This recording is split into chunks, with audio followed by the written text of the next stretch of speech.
경영의 흐름을 읽는 가장 정확한 채널, 코리아 비즈니스 리뷰 팟캐스트입니다. 산업과 기업 그리고 사람을 잇는 이야기, 지금 바로 시작합니다. 오늘 저희가 깊이 파헤쳐볼 내용은요. 조직 내부에 보이지 않게 숨어서 생산성을 마구 갉아먹는 주범, 바로 에너지 낭비 구조입니다. 갤럽 2024년 보고서를 보니까요. 한국 직장인 10명 중 거의 9명이 업무에 제대로 몰입하지 못하고 있다는데, 와, 이 놀라운 현실 뒤에 어떤 문제들이 있는지 한번 집중적으로 살펴보겠습니다. 네, 그 수치 정말 충격적이죠. 한국 직장인 업무 몰입도가 13.4%밖에 안 돼요. 이게 세계 평균이 23%인 걸 생각하면 정말 심각하게 낮은 수준입니다. 그만큼 우리 기업들의 활력이 떨어져 있다는 신호 아니겠습니까? 13.4%요. 세상에, 세계 평균의 거의 절반이잖아요. 아니, 어떻게 이렇게까지 일에 집중하기 어려운 환경이라는 건지, 구체적으로 어떤 점들이 문제일까요? 직접적인 원인으로는 과도한 업무량 이게 37.8%, 그리고 일의 재미 부족 36.0, 또 잡모 과다 34.1% 이런 것들이 꼽혔어요. 근데 이런 현상들의 뿌리를 파고들면 결국 말씀하신 그 에너지 낭비 구조가 딱 버티고 있는 거죠. 그러니까 목적 없는 보고, 비효율적인 중복 프로세스, 목표 공유가 명확하지 않은 거, 이런 것들이 핵심적인 에너지 도둑인 셈입니다. 아, 듣기만 해도 벌써 피곤해지는데요. 네, 소위 보고를 위한 보고, 형식만 갖춘 문서 작업, 끝도 없는 결제 라인, 이런 것들이 진짜 핵심 업무에 쏟아야 할 에너지를 야금야금 갉아먹는 것 같아요. 맞아요.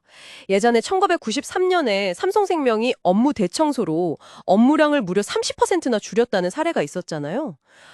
지금 우리한테 더 필요한 이야기 같네요. 네. 그리고 부서 간의 그 높은 벽 때문에 정보가 딱 막히고 이 부서에서 했던 일을 저 부서에서 또 하는 식의 중복 업무도 아주 많죠. 근데 또 흥미로운 지점은요. 세대별로 느끼는 어려움이 조금 다르다는 거예요. 20대는 과도한 업무량이랑 일 자체의 재미 부족, 이걸 좀 더 힘들어하고요. 30대는 불필요한 잡무, 이걸 더 큰 스트레스 요인으로 생각하는 경향이 보였습니다. 아하, 세대 간의 인식 차이도 있군요. 그럼 이런 비효율적인, 말 그대로 에너지가 줄줄 새게 만드는 구조는 도대체 왜 이렇게 쉽게 안 없어지는 걸까요? 그 근본적인 원인이 뭘지 궁금합니다. 여러 요인이 있겠죠. 근데 가장 큰 것 중 하나는 역시 그 전통적인 위계 조직 문화의 관성인 것 같아요. 상명하복식 구조에서는 현장의 목소리가 위로 제대로 전달되기가 좀 어렵잖아요. 의사결정 속도도 느려지고요.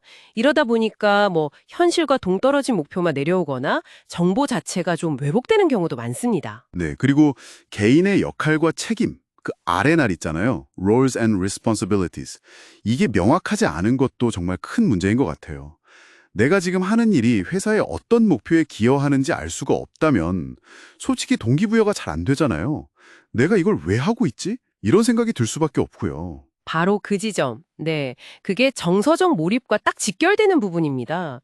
조직의 비전이나 가치를 진심으로 받아들이고, 내 일이 의미 있다. 이렇게 느낄 때 자발적인 몰입이 일어나는데, 목표랑 역할이 불분명하면 그런 마음이 생기기 어렵죠.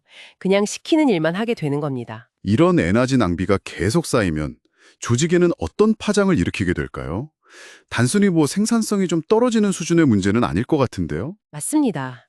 단기적으로는 그냥 생산성 저하로 보이겠지만, 장기적으로 보면 핵심 인재들이 지쳐서 조직을 떠나게 만드는 아주 치명적인 결과를 낳습니다.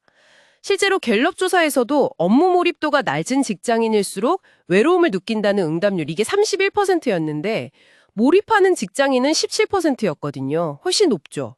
이건 단순한 업무 효율 문제를 넘어서는 거죠. 개인의 삶의 질까지 파고드는 문제입니다. 와, 일터에서의 고립감까지 유발한다니 정말 심각하네요. 네, 조직 전체로 보면 혁신 동력이 떨어지고 조직 문화는 점점 더 경직될 수밖에 없어요. 그 PwC 조사 결과를 보면 직원 절반 이상, 53%가 너무 많은 변화에 지쳐 있다 이렇게 답했고요. 심지어 44%는 변화의 이유조차 제대로 모른다고 했어요. 그러니까 변화를 추진하더라도 명확한 소통이랑 목표 공유 없이는 오히려 구성원들의 에너지만 빼앗을 뿐이라는 걸 보여주는 대목이죠. 네, 문제의 심각성은 정말 충분히 알겠습니다. 그렇다면 이 꽉 먹힌 에너지 누수를 막고 다시 조직의 활력을 불어넣을 방법은 없을까요? 뭔가 해결의 실마리를 찾아봐야 할 텐데요. 다행히 방법은 있습니다. 네, 크게 한 4가지 방향으로 접근해 볼 수 있을 것 같아요. 첫째는 과감한 프로세스 혁신과 디지털 전환입니다. AI나 자동화 도구를 적극 활용해서 단순 반복 업무 부담은 확 줄이고요. 직원들이 더 가치 있는 일에 집중할 수 있도록 환경을 만들어줘야 합니다. 아, 맞아요. 그 패스트5 같은 기업이 ESG 경영 차원에서 탄소 배출도 줄이면서 동시에 효율적인 공간 절개를 통해 직원 만족도랑 업무 효율을 함께 높인 사례도 있잖아요. 좋은 참고가 되겠네요. 또 어떤 게 있을까요? 둘째는 명확한 목표 설정과 소통 강화입니다. 네. 조직 전체의 비전하고 개인의 업무 목표를 구체적으로 연결해 주는 거죠. 그리고 정기적인 피드백을 통해서 자신의 기여도를 명확히 알게 해야 합니다. 그 메타 연구에서도 개인이 느끼는 자부심이 업무 몰입의 핵심 동력이다. 이런 결과가 나왔거든요. 아, 결국 내가 하는 일이 의미 있다는 느낌? 그게 핵심이군요. 그렇죠. 자부심을 느껴야 신나서 일하게 되니까요. 네, 세 번째 해결책은 뭘까요? 셋째는 웰빙 중심의 환경 조성입니다. 번아웃을 예방하고 또 재충전을 돕는 심리 상담 지원이라든지 아니면 명상 공간 마련 같은 거요. 정신건강관리 프로그램의 중요성이 점점 더 커지고 있습니다. 마지막 네 번째는요? 마지막으로 4번째는 데이터 기반의 의사결정입니다. 어떤 업무에 시간이 얼마나 들고 비용은 얼마나 발생하는지 이런 객관적인 데이터를 통해서 분석하고 비효율적인 부분을 정확히 찾아내서 개선하는 노력이 필요합니다. 이게 또 2025년 채용 전략에서 강조되는 매력적인 직원 가치 제안, 즉 EVP를 설계하고 계속 업데이트하는 것과도 연결되는 부분이죠. 그러면 이 조직 내 에너지 낭비는 단순한 비효율을 넘어서 조직의 지속 가능한 성장을 가로막는 근본적인 걸림돌이라는 거죠. 하지만 희망적인 부분은 아까 언급된 PwC 조사에서 직원 77%가 새로운 업무 방식에 적응할 준비가 되어 있다고 답했다는 점이에요.